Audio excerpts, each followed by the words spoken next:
ये क्या कहानी है इनकी, और किस तरह के मसले मसाइल इश्यूज इस सीटों पर हैं, और किस पिच पर यह चुनाव हो रहा है जब कल्याण सिंह और अजीत सिंह जैसे दिग्गज नेता इस बार के चुनाव में नहीं हैं।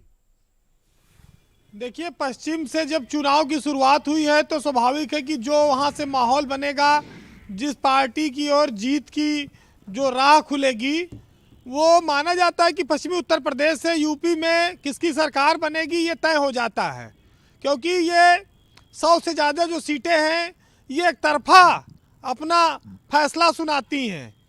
पिछली बार आप देखिए कि 90 से ज़्यादा सीटें बीजेपी के पास थी।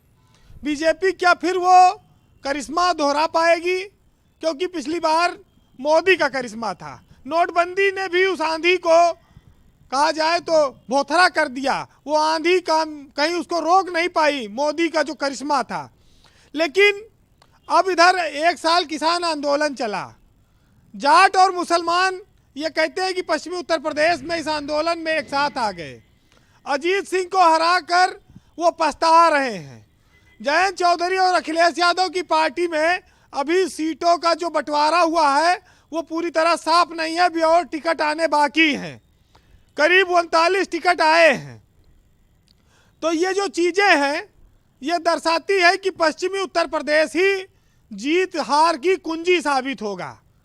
अब इसमें एक बड़ी बात और आई है ब्रजेश जी कि मायावती का भी पश्चिम में बहुत बड़ा स्टेक था, कई सारे सीटों पर वो जीतती थी। लेकिन इधर जो चंद्रशेखर आज़ाद की जो पार्टी है उसका भी किसी से गठबंधन नहीं हो पाया, वो भी कह रहे हैं हम खड़ा करेंगे। मायावती भी अलग चुनाव लड़ रही। दलित वोटों का कितना बिखराव होगा, क्योंकि बीजेपी भी इस पर निगाह गड़ाए है कि हम भाई फ्री राशन दे रहे हैं, तेल दे रहे हैं, नमक दे रहे हैं, चीनी दे रहे हैं, हमको वोट दो, पैसा भी दे रहे हैं समय समय पर। योजनाएं का जो लाभार्थी है बीजेपी उस पर निगाह गड़ाए है। वो इसकी भरपाई जो किसान आंदोलन का नुकसान है इससे वो करना चाहती है।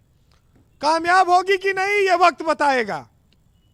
लेकिन एक चीज जरूर है कि तुम चांद हो मैं सूरज हूं, तुम पश्चिम हो मैं पूरब हूं। तुम जो रास्ता दिखाती हो उसी पर मुझे चलना है।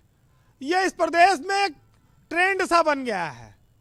तो मंजिल पर वही पहुंचेगा जो पश्चिमी उत्तर प्रदेश की इन 100 से ज़्यादा सीटों पर अपनी जीत हार सुनिश्चित करेगा। आपने देखा कि 125 के करीब ये जो सीटें आती हैं जो इस बेल्ट में, यहाँ पर इस बार तगड़ी दावेदारी है। सीधे सीधे आप कह लीजिए तो भाजपा और सपा आरएलडी का गठबंधन, क्योंकि मायावती ने रैली तो की नहीं, रैलियों में भीड़ इन्हीं दोनों के आई। तो लड़ाई में ये दोनों क्या आमने सामने हैं, या बसपा और कांग्रेस भी कुछ वहां पर लड़ेगी? मुजफ्फरनगर दंगे का जो घाव था वो कितना भरा है, 3 कृषि कानूनों से बीजेपी को कितना नुकसान हुआ है, ये चुनाव उत्तर प्रदेश में इस बात का फैसला करेंगे।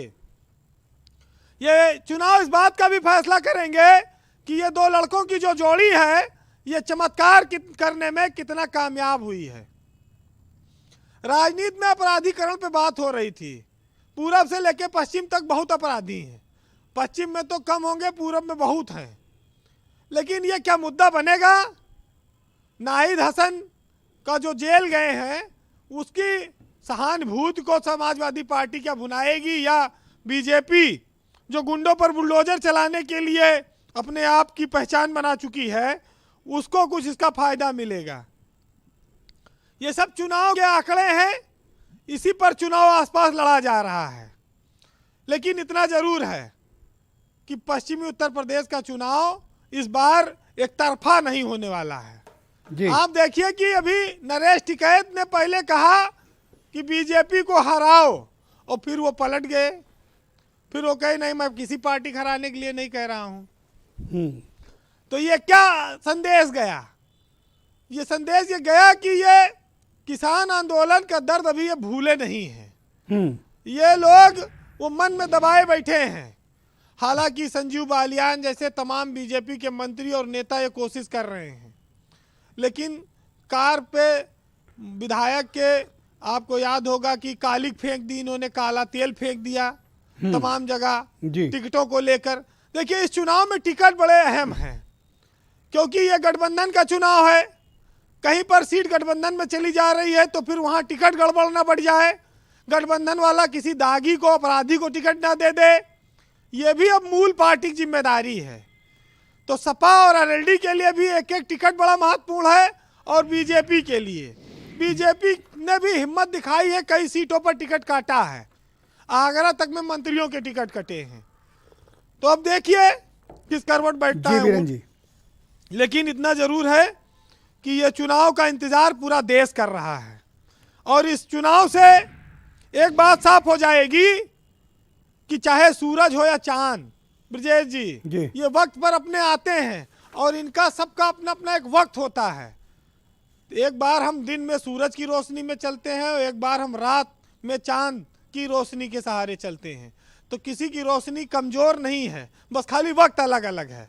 कौन राजनीतिक दल बड़ा है, कौन छोटा है, इस पर ना जाइए, क्योंकि अगर सांप घर में निकल आवे तो उसको हम डंडे से मारते हैं, लेकिन अगर मंदिर में निकल आवे तो हम उसकी पूजा करते हैं। तो ये क्या है?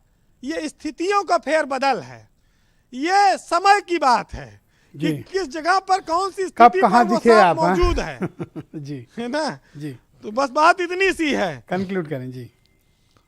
हमारे यहाँ तो बहुत सारी चीज़ें कही हैं, लेकिन जिस तरह से सियासत में कहा जाए कि आने के बाद लोग सियासत को कमाई का जरिया बना लेते हैं, और देश के नौजवान और बेरोजगार और गरीब जनता परेशान घूमती है, उस पर सुनिएगा कि डिग्री लेकर रिक्शा खींचें आज के युवा बाजारों में, और अनपढ़ नेता दौरे पर हैं महंगी महंगी कारों में।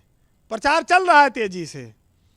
फिलहाल न रोटी है, न कपड़ा है, न रोजगार मिलता है, और झूठे दिलासे देते हुआ हर सरकार मिलता है। न बरसे जो पानी तो सूखा पड़ जाता है, और जो हो जाए बरसात तो फिर बाढ़ मिलता है। बहुत बहुत शुक्रिया आपका बीरेन जी, बहुत बहुत धन्यवाद। बहनों भाइयों, हमने कू ऐप पर आज के मसले को लेकर एक प्रश्न पूछा।